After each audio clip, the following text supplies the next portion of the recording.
So Joe, tell us a little more about your upbringing here in the west side of San Antonio. I know that you grew up in the Casiano Homes community, also known as the Los Courts. Growing up there, all I saw were hardworking people who were just trying to make it. That's all I ever saw. I never saw, any of these stigmas that people would talk about, and I would see my grandmother and my mother, busting their butts to put food on the table. Yeah. And, I said to myself as I got older, because we lived there for quite a while, I said, what can I do for my community in the future that will let people understand that we're just as hardworking as anybody else. We're just not granted the same, opportunities that a lot of other people don't have because we get looked over for where we live.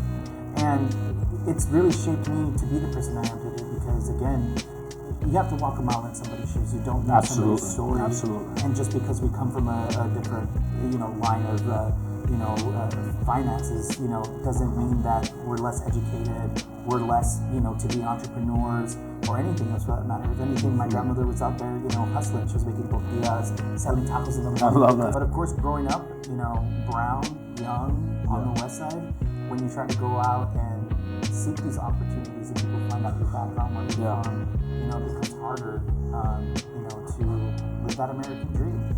And so what we've built today so far with my platform is we want to use it for opportunities. We want to give other Latinos, especially from the west side, south side, east. It doesn't matter where you're from, but we want to start giving people opportunities. I've always wanted to be a film director. I wanted to go to film school.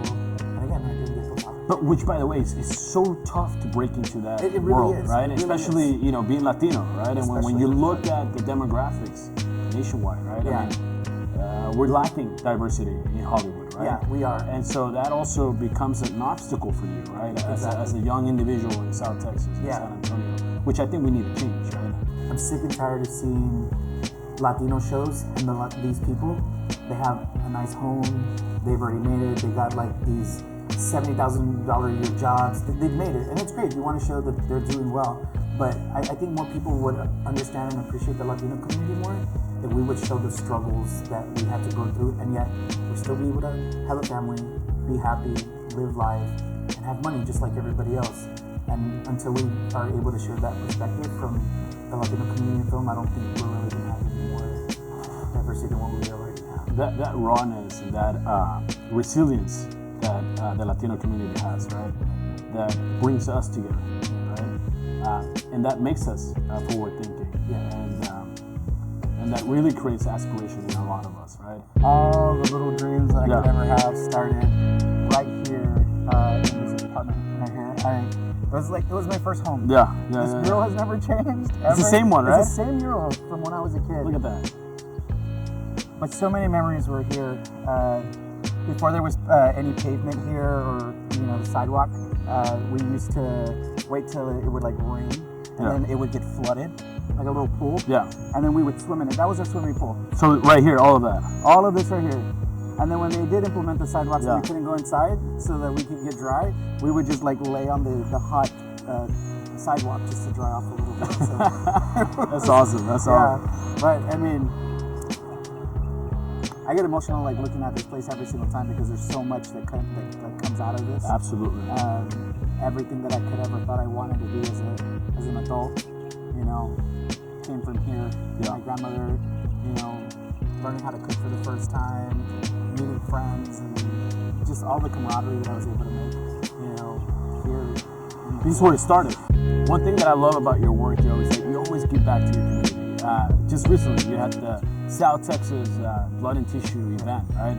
Where you drove a lot of people to donate blood, essentially to save lives. Yeah. But that's what you do as a creator. You always strive to give back to the community of San Antonio through the Chancla Academy and your platform as someone that has a large following in the community. Why do that? The people in our neighborhood don't have access to a lot of the events that they like to attend. Other than Fiesta, right? That's something that we do big here. Yeah. But what about the every other day that we, celebrate throughout the year? There's a lot of things that we want to bring to the neighborhood so that our communities can enjoy, whether it's a festival, food, rides, concerts, whatever that is. But this also helps expose a lot of the local talent that we have to people that, again, normally don't have the reach. Which I find that to be fascinating that you do that. for me, our events are always free. I love it. We never charge. Why? Because you know what? I would rather somebody spend $40 on a small vendor or a T-shirt from a band To support other businesses. You know, and that's the problem too. I think we have. Right? We invest all our money into these big events, and people take a huge risk, and then they're like, "I came here for nothing," and they support nobody, and they leave. They can't get their money back. So why not make it free to the community? I mean, I can say this proudly. I may have accomplished a lot in my social media career. A lot. But my bosses are my followers. If they didn't like and share and subscribe and do what they do for me, I wouldn't have this platform. So I got to give back to them. Hey, so Joe, tell us about this store and why it represents something special for you.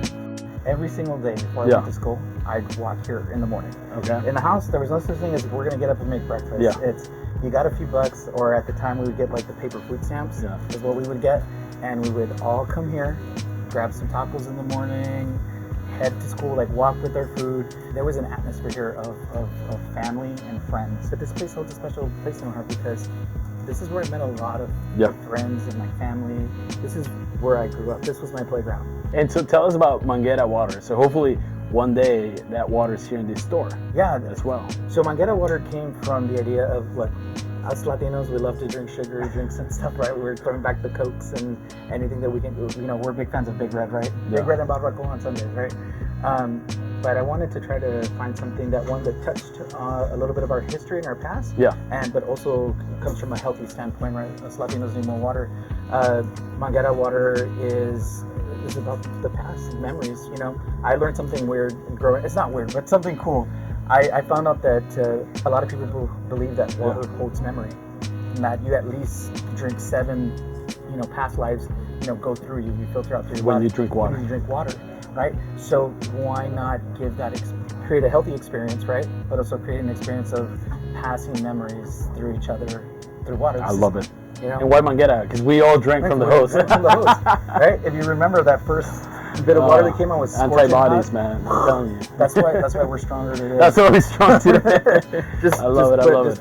Fill a cup up with some Manguera water and I'll be okay. So now you are creating this company, Manguera Water, and you hope to sell that water here in San Antonio and throughout the United States. Yeah, we hope to sell it throughout the United States. Now, this just isn't some gimmick, you know, that we want to just put out there because I want to make a buck.